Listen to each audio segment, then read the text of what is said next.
আর এই জিনিসটা আমি থাকতে কোনো বিন্দু মাত্রাও ছাড় নেই না, আবার ওর লাভ আছে না ভাই। তো তাদের থেকে যদি 500 টাকাও কেউ নেয়, it is a massive crime. আসসালামু সবাইকে, প্রথমেই আমার তরফ থেকে অ্যাপোলজিস, কারণ আমার কাছে মনে হয় যে একটা মিসকমিউনিকেশন হয়েছে সকালে। মন্ত্রী সাহেব আর আমার আসার একটা প্রেস রিলিজ আপনারা পেয়েছেন আমার সাথে। আমরুল ভাইয়ের কালকে রাত্রেও আমরা একসাথেই ছিলাম। তো কিছু আনঅ্যাভয়েডেবল রিজনসের কারণে উনি আসতে পারেননি, but she is very happy যে আমাদের ডিপিএল শুরু হয়েছে, 6টা ম্যাচে শুরু হয়েছে, ইজ অ্যাওয়্যার অফ এভরিথিং। ওনার সাথে আমি অনেক রাত্রে যখন এটা জানতে পারি তখন I try to reach out in unofficial way. আমার মনে হয় অনেকে আপনারা হয়তো বা খবর পেয়েওছেন যে আজকে উনি থাকতে পারবেন না। আমারও শরীর সকাল থেকে ভালো ছিল না দেখে, তারপরেও আপনারা সকাল থেকে 7টার থেকে 8টার থেকে আছেন আমি শুনেছি। এই গরমের মধ্যে আমি টু মেক শিওর দ্যাট আমি এসে আপনাদের সাথে একটু কথা বলি, এই কারণেই আমার মেনলি।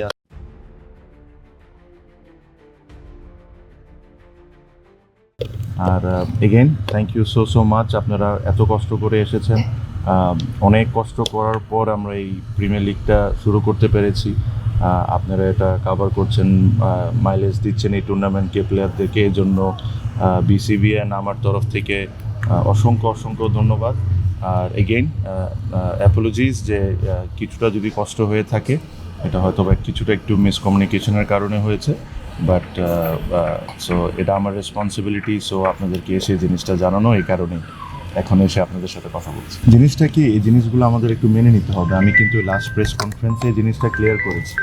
এখন ফর এক্সাম্পল মিরপুরে যে আপনার ড্রেনেজ ফ্যাসিলিটিস, ড্রেনেজ সিস্টেম বা আরও একটা দুইটা মাঠে যে এই ফ্যাসিলিটিস আছে, আমি শিওর এটা অনেক মাঠে থাকবে না। বৃষ্টি হলে হয়তো বা অন্য মাঠে আধা ঘন্টা 1 ঘন্টা লাগতে পারে, এখানে হয়তো বা আরও অন্য মাঠে 2 ঘন্টা 3 ঘন্টা লাগতে পারে। But end of the day আমার জন্য সবচেয়ে ইম্পর্টেন্ট ছিল খেলাটাকে শুরু করা।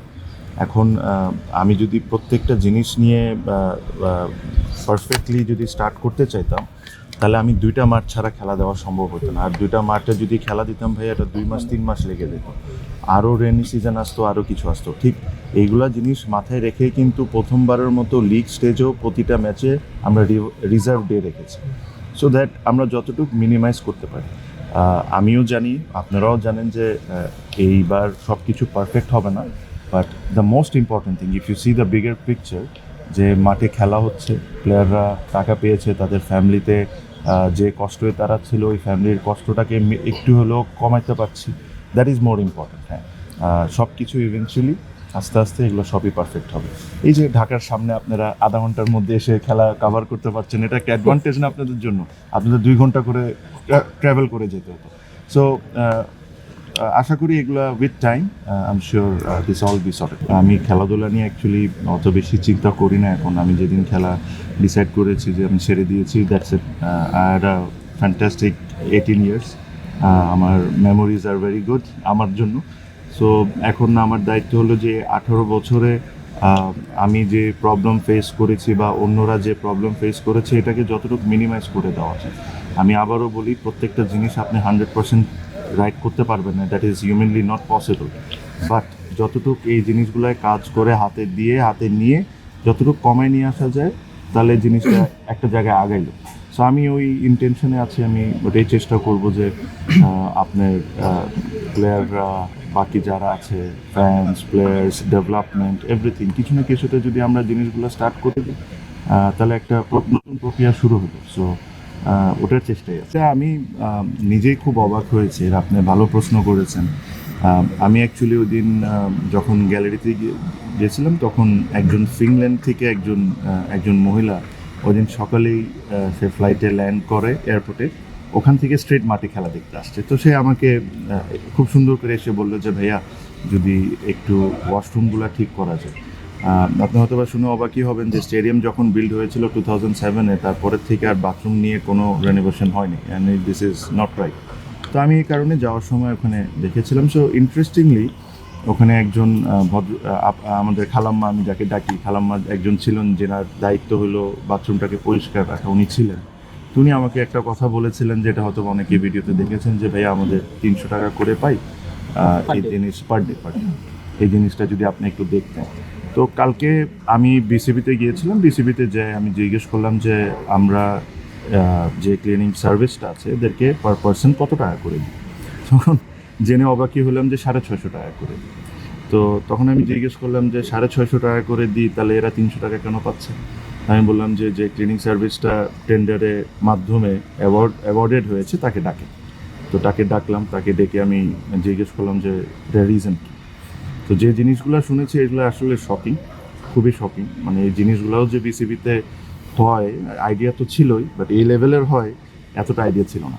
মজার বিষয়টা হলো বিসিবি নিজস্ব অনেক এমপ্লয়ি আছে, অনেক ক্লিনার আছে, বাট যখন একটা সিরিজ চলে তখন বিসিবি এরকম থার্ড পার্টির থেকে টেন্ডারের মাধ্যমে ক্লিনিং সার্ভিস থেকে এই সুযোগ সুবিধাটা নেয়। তো যখন এই টেন্ডারটা হয়েছে, একটা কোম্পানি টেন্ডার পেয়েছে, তো নিয়ম কি ওই কোম্পানি লোকজন দিবে।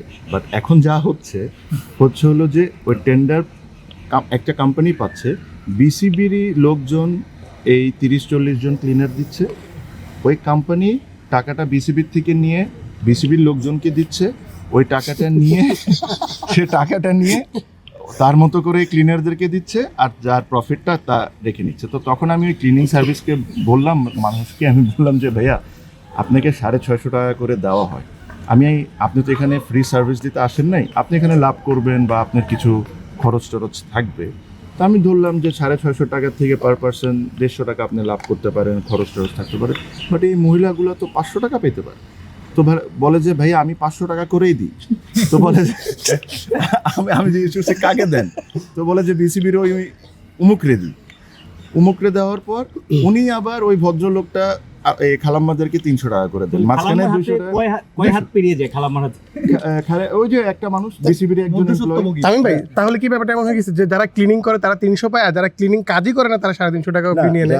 যারা যে মাঝখানে যে ব্যক্তি কোনো কাজ না করে খালি লোকজনকে দিয়ে ক্লিন না করে 200 টাকা করে সে নিয়ে যাচ্ছে।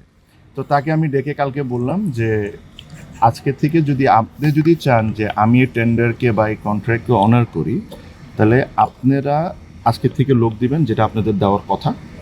আপনারা লোক দিয়ে আপনারা এই প্রত্যেকটা ক্লিনার যে খালাম্মা থাকতে পারে, এখন অনেকেই পুরুষ মানুষও হইতে পারে, এদের নিজস্ব ব্যাংক অ্যাকাউন্ট হইতে হবে। এরা প্রত্যেকটা টাকা ট্রান্সফার হয়েছে এটার প্রমাণ সহ আপনি ফাইন্যান্সে সাবমিট করবেন, তারপর আমি আপনাকে বিলটা ছাড়ব। এই ধরনের আমার জিনিসটা হলো যে এরকম কারাপশনস বলেন, এরকম জানেন বলেন, এগুলো তো আপনারা অনেকেই জানেন, বাট আমার কাছে কষ্ট হয় যে এই মহিলাগুলা যে যারা 300 টাকা 400 টাকা ডেলি ইনকাম করে, এদের থেকেও টাকা খেতে হবে, মানে এদের থেকেও আমার মানে টাকা চুরি করতে হবে। মানে দিস ইজ অ্যাবসলিউটলি ননসেন্স। আর আমি প্রমিস করেছি, আমি তাদেরকে বলেছি তো তার একটা বিল সাবমিট করতে বলেছি এই সিরিজে। আমি বলেছি যে আপনি 30 জন মহিলাকে ডাকবেন, আমার সামনে তাদেরকে 500 টাকা করে দিবেন। 100-150 টাকা আপনার লাভ থাকতে পারে, কারণ যদি কোনো কোম্পানি একটা কাজ নেয় তার অনেক কিছু কিনা লাগে, তার নিজস্ব কোম্পানি চালাতে হয়, তার একটু লাভ করবে সে, এটা দ্যাট ইজ ফাইন। বাট যে কমিটমেন্ট আপনি মহিলাগুলোকে করেছেন ওগুলো আমার সামনে আপনি ডেকে সবার সামনে দিবেন। তারপর থেকে যদি আপনারা চান তাহলে আমি কন্ট্রাক্টটা অনার করতে পারি, নাহলে ভাই আমি আপনাকে কন্ট্রাক্ট তো ক্যান্সেল করবই করব, আপনাকে ব্ল্যাক লিস্ট করে দিব যে ভবিষ্যতে কোনোদিন আপনি বিসিবিতে কাজ না করতে। এই যে আমাদের যে খালাম্মারা যারা আছেন, যারা আমাদের মাঠটাকে পরিষ্কার রাখেন বা ড্রেসিং রুমকে আমাদের ওই এনভায়রনমেন্টটা ক্রিয়েট করে দেন যেরকম আমরা যাই বসে দেখতে পারি, তাদের সাথেও কিন্তু আমি তাদেরকে আমার রুমে ডেকে সিইও সাহেব আর ফাইন্যান্সের যে হেড ওনাদেরকে নিয়ে আমি তাদের সাথে বসেছি। আমি জিজ্ঞেস করেছি যে কোন জায়গায় কারাপশন হচ্ছে। মজার বিষয়টা শুনলে আপনারা অবাক হবেন, খুবই সামান্য বিষয়, কিন্তু আমার জন্য এগুলো খুব ইম্পর্টেন্ট। এই মহিলাগুলা প্রতিদিন কষ্ট করে তার পরিবার চালায়। আমি আমার বেতন 6 মাস 1 মাস পর বা 2 মাস পর পেতে পারি, আমার সমস্যা হবে না। এনাদের বেতন যদি একদিনও লেট হয় এটা কিন্তু অনেক বড় প্রবলেম। তো আমি তাদেরকে ডাকলাম, জিজ্ঞেস করলাম যে কি সমস্যা। তো বলে যে আমাদের থেকে টাকা নেই। তো টাকা নেয় কীভাবে? তো আমি বিসিবির সবাইকে ডেকে জিজ্ঞেস করলাম যে কী ব্যাপার? বলে যে এদের টাকা তো ব্যাংকে যায় ডাইরেক্টলি, তো এখান থেকে তো নেওয়া সম্ভব না আনটিল আনলেস ওনারা ব্যাংক থেকে বের করে অন্য কাউকে দিয়ে দিচ্ছেন না। তারপরে হিসাব করে দেখলাম যে গন্ডগোলটা হলো ওভারটাইমে করছে কি, আপনার অনেক ক্ষেত্রে যার বেসিক স্যালারি যতটুকু তার চেয়ে বেশি অনেকেই ওভারটাইম পাচ্ছে। তো ওভারটাইম লিস্ট যখন আমি আর আমার সিইও প্লাস ফাইন্যান্স বসে দেখলাম, তো দেখলাম যে কিছু মহিলা হলো 28 ঘন্টা 25 ঘন্টা 32 ঘন্টা 36 ঘন্টা, আর কিছু দেখতেছি 90 ঘন্টা 92 ঘন্টা 80 ঘন্টা 85 ঘন্টা। তো আমি বুঝলাম যে কাহিনী আছে এখানে যে 3-4 জন মহিলা বসেছিল, আমি তাদেরকে নাম জিজ্ঞেস করলাম, কিন্তু তারা তো কমপ্লেন নিয়ে এসেছে। তো তাদের নাম যখন বলে তখন দেখি তাদের লিস্ট হলো 25 ঘন্টা 28 ঘন্টা, মানে তাদের সাথে আন্ডারস্ট্যান্ডিং হয়নি ওই বিসিবির ওই ব্যক্তির। হ্যাঁ, তো যাদের সাথে আন্ডারস্ট্যান্ডিং হয়েছে তাদের কি ওভারটাইমটা নেয়, ওদের অ্যাকাউন্টেই যায়, কিন্তু ওখান থেকে বের করে আবার ওই মহিলাগুলা ওই লোকটারে দিয়ে দিচ্ছে। তো এই প্রত্যেকটা জিনিস আমি মানে খুবই স্ট্রংলি মনিটর করছি। আর আমি মানে হয়তোবা আপনারা দেখছেন যে অনেক বদল টদল হচ্ছে ইন্টারনালি, এগুলা করার আমি পুরোপুরিভাবে চেষ্টা করছি। বিকজ আমার কাছে মনে হয় যে দেখেন, একটা বড় কারাপশন যখন হয়, এটা নিয়ে আপনি সময় পাবেন, কথা বলতে পারবেন, তদন্ত কমিটি করতে পারবেন, অনেক কিছু নিয়ে ইভেনচুয়ালি ধরতে পারবেন। বাট এই যে মহিলাগুলো যে যারা ধরেন 7,000, 8,000, 10,000 টাকা যারা বেতন পান, যাদের এই টাকায় পুরো পরিবার চলে, তাদের থেকে যদি 500 টাকাও কেউ নেয়, it is a massive crime. আর এই জিনিসটা আমি থাকতে কোনো বিন্দুমাত্রাও ছাড় নেই, 1%ও ছাড় হবে না।